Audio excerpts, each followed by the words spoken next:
روزمرہ زندگی میں پیش آنے والے مختلف قسم کے رویوں سے متعلق انسانی نفسیات کیا کہتی ہے؟ نفسیات کہتی ہے کہ اگر آپ چلتے ہوئے پیچھے مڑ کر دیکھنے کے عادی ہیں تو آپ گھر سے ملنے والی اعتماد کی کمی کا شکار ہیں۔ اگر آپ چھوٹی چھوٹی اشیاء سے چمٹتے رہتے ہیں تو آپ بچپن سے عدم توجہ کا شکار ہیں۔ اگر آپ معمولی سی باتوں پر غصہ آتا ہے تو آپ محبت کی کمی کا شکار ہیں اور محبت کے متلاشی ہیں۔ اگر آپ اس کے بارے میں بات کریں جس سے کبھی آپ پیار کرتے تھے تو اس کا مطلب ہے کہ آپ اب بھی اس سے پیار کرتے ہیں۔ اگر آپ بیٹھے بیٹھے ہاتھ پاؤں ہلاتے رہتے ہیں تو آپ ذہنی انتشار کا شکار ہیں۔ اگر آپ سیدھی لائن میں بآسانی نہیں چل سکتے تو یقین کیجیے آپ طلسماتی خرابی کا شکار ہیں۔ اگر ٹانگیں پیٹ کے ساتھ چمٹا کر سونا آپ کی عادت ہے تو آپ بچپن سے خوف اور عدم توجہ کا شکار رہے ہیں۔ اگر آپ ناک میں انگلی ڈالنے کے عادی ہیں تو آپ کسی نفسیاتی الجھن کا شکار ہیں۔ اگر آپ کا بچہ افق یا آسمان پر نظر جمائے رکھتا ہے تو یقین کیجیے وہ رومانی دماغ اور گہری سوچ کا مالک ہوگا۔ اگر آپ زیادہ دیر تک سوتے رہتے ہیں تو آپ اعصابی کمزوری میں مبتلا ہو سکتے ہیں۔ جو لوگ بہترین مشورہ دیتے ہیں وہ عام طور پر سب سے زیادہ مسائل کا شکار ہوتے ہیں۔ جو لوگ عام طور پر بہت اچھے ہوتے ہیں وہ اندر سے اتنے ہی زخمی ہوتے ہیں۔ جو لوگ دیر تک جاگتے ہیں وہ زیادہ تخلیقی ذہن اور زندگی کے فیصلے میں بہتر ہوتے ہیں۔ جو لوگ اپنے کام کے دوران دوسروں کی مداخلت پسند نہیں کرتے وہ زیادہ اچھے ورکر ثابت ہوتے ہیں۔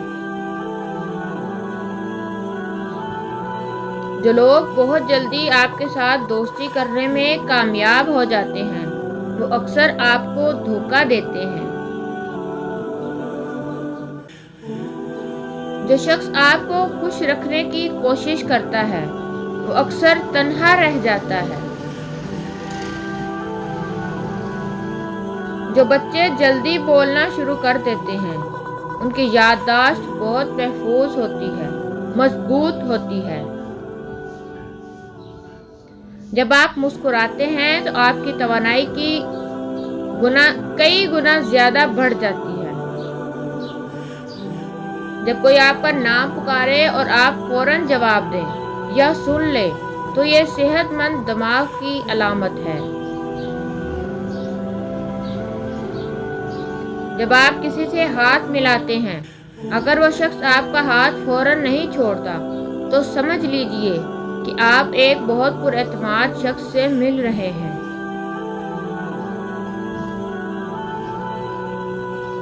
جن لوگوں کی سونگھنے کی حس بہت اچھی اور تیز ہوتی ہے ان کا دماغ بھی بہت تیز ہوتا ہے۔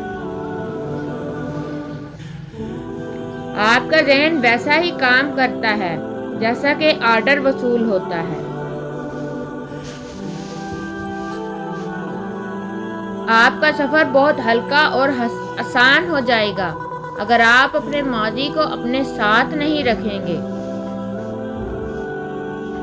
عموماً دیکھنے میں آتا ہے کہ ایک بہت اچھے انسان کو اس کی فیملی وہ ویلیو نہیں دیتی جو دوسرے لوگ دیتے ہیں۔ شام 5 سے 7 بجے کے درمیان آپ کا دماغ زیادہ ایکٹیو ہو جاتا ہے۔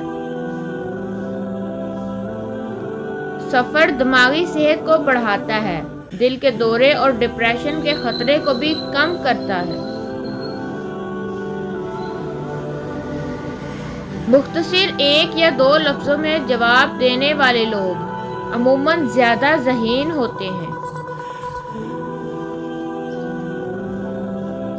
رونے والے لوگ اکثر نہ رونے والے لوگوں سے زیادہ مضبوط ہوتے ہیں۔ خواتین عام طور پر بھاری آواز والے مردوں کو ترجیح دیتی ہیں کیونکہ وہ زیادہ پر اعتماد اور جارحانہ نظر آتے ہیں۔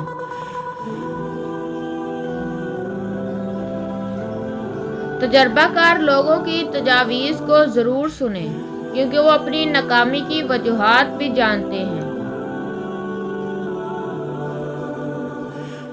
خود غرض لوگوں کی دنیا اپنی ذات تک محدود ہوتی ہے۔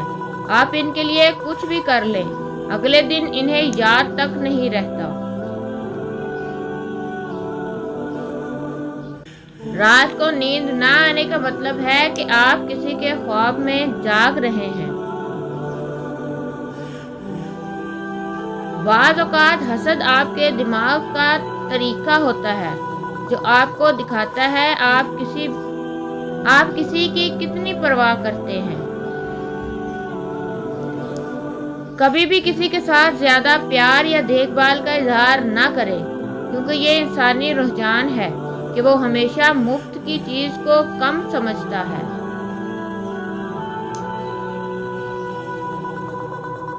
انسان جتنا ہوشیار ہوتا ہے اتنا ہی تیزی سے سوچتا ہے اور اس کی لکھاوٹ اتنی ہی سست ہوتی ہے۔ زیادہ دیر تک تنہا رہنا آپ کی صحت کے لیے اتنا ہی برا ہے جتنا کہ دن میں 15 سگریٹ پینا۔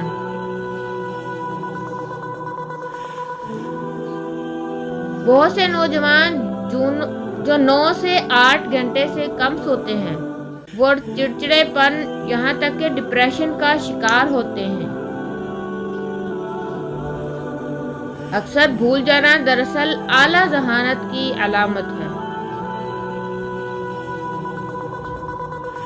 اپنے آپ سے بات کرنے سے آپ کا موڈ بہتر ہو سکتا ہے، آپ کی ذہانت میں اور خود اعتمادی میں اضافہ ہو سکتا ہے۔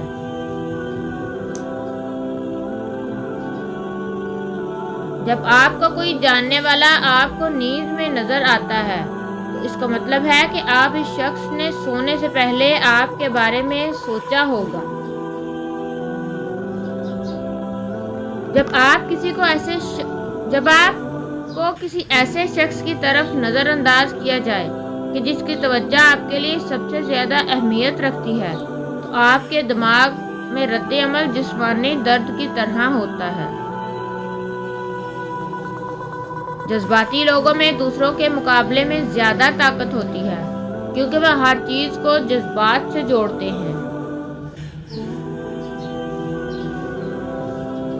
جو لوگ خوش ہوتے ہیں وہ دنیا کو اسی طرح دیکھتے ہیں جس طرح وہ دیکھنا چاہتے ہیں، اور جو لوگ اداس ہوتے ہیں وہ دنیا کو اسی طرح دیکھتے ہیں کہ جیسے یہ حقیقت میں ہے۔